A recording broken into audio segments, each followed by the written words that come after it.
Saya mau cerita. Ada dua orang sahabat yang tinggal di sebuah desa kecil di Italia. Sebut saja nama mereka adalah Pablo dan Bruno. Mereka adalah anak muda yang memiliki impian yang tinggi. Mereka sering berkhayal bagaimana kalau suatu hari nanti mereka menjadi orang terkaya di desanya. Keduanya merupakan orang yang sangat ambisius. Yang mereka perlukan adalah sebuah kesempatan. Pada suatu hari, kesempatan itu pun datang. Kepala desa memutuskan untuk mempekerjakan kedua anak ini untuk membawa air dari sungai ke sebuah penampungan air di tengah desa. Keduanya masing-masing membawa 2 buah ember dan segera menuju ke sungai. Menjelang sore, keduanya telah mengisi penampungan air sampai penuh. Kepala desa menggaji mereka masing-masing berdasarkan jumlah ember air yang mereka bawa. Wow, Pablo dan Bruno senang sekali. Ini berarti impian mereka akan segera terkabul. Mereka sulit percaya jika mereka bisa mendapatkan rezeki sebanyak ini. Mereka bekerja lebih keras lagi setiap hari agar bisa mengangkut air lebih banyak. Namun, Pablo mulai merasakan ketidaknyamanan. Ia tidak yakin pekerjaan ini bakal buat impiannya terwujud. Punggungnya nyeri dan kedua telapak tangannya lecet-lecet. Kian hari, kian takut saat harus pergi bekerja. Ia pun mulai berpikir keras, mencari akal bagaimana caranya membawa air dari sungai ke desanya. Pablo mendapatkan ide. Bruno, saya punya rencana. Daripada kita mondar-mandir bawa-bawa ember setiap hari, kenapa kita nggak sekalian aja buat sebuah saluran pipa dari sungai ke desa kita? Saluran pipa? Ide dari mana itu? Seru Bruno. Kita udah punya kerjaan yang bagus, Pablo. Saya bisa bawa 100 ember sehari. Saya akan jadi orang kaya. Di akhir minggu, saya bisa beli pakaian baru. Pada akhir bulan, saya bisa beli seekor sapi. Dan pada akhir tahun, saya bisa bangun sebuah gubuk baru. Nggak ada kerjaan sebagus ini di desa ini. Setiap minggu kita bisa liburan. Setiap akhir tahun, kita berhak cuti selama 2 minggu dengan gaji utuh. Kita akan punya.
Akhirnya, Saat bahagia Pablo pun tiba.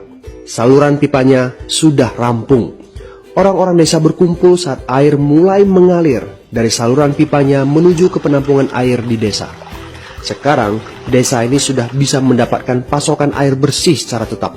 Pablo tidak perlu lagi membawa ember. Artinya, airnya akan terus mengalir, baik dia sedang bekerja maupun tidak. Air itu mengalir saat dia makan, saat dia tidur. Air itu mengalir di akhir minggu ketika dia asyik bermain. Semakin banyak air yang mengalir ke desa itu, semakin banyak pula uang yang mengalir ke kantong Pablo. Apa moral dari cerita ini? Pertanyaan yang paling penting untuk kita renungkan adalah, siapakah Anda? Seorang pembawa ember atau seorang pembuat saluran pipa? Apakah Anda hanya mendapatkan penghasilan jika Anda datang ke tempat kerjaan, seperti Bruno pengangkut ember? Atau Anda termasuk orang yang bekerja hanya sekali saja, kemudian Anda dibayar terus-menerus, seperti Pablo pembuat saluran pipa? Jika Anda termasuk orang kebanyakan, itu berarti Anda bekerja dengan menggunakan pola pembawa ember. Anda membarterkan waktu untuk mendapatkan uang. Maksudnya, bekerja 1 jam dibayar per jam, bekerja 1 bulan dibayar per bulan, bekerja setahun dibayar per tahun. Masuk akal kan? Masalahnya, dengan sistem pembawa ember, masuknya uang akan berhenti saat kita berhenti bawa ember. Artinya pendapatan kita hanya sementara alias tidak langgeng. Kalau di suatu pagi Bruno bangun dan punggungnya terasa sakit, sehingga dia tidak bisa bangkit dari tempat tidurnya, berapa uang yang akan dia dapatkan hari itu?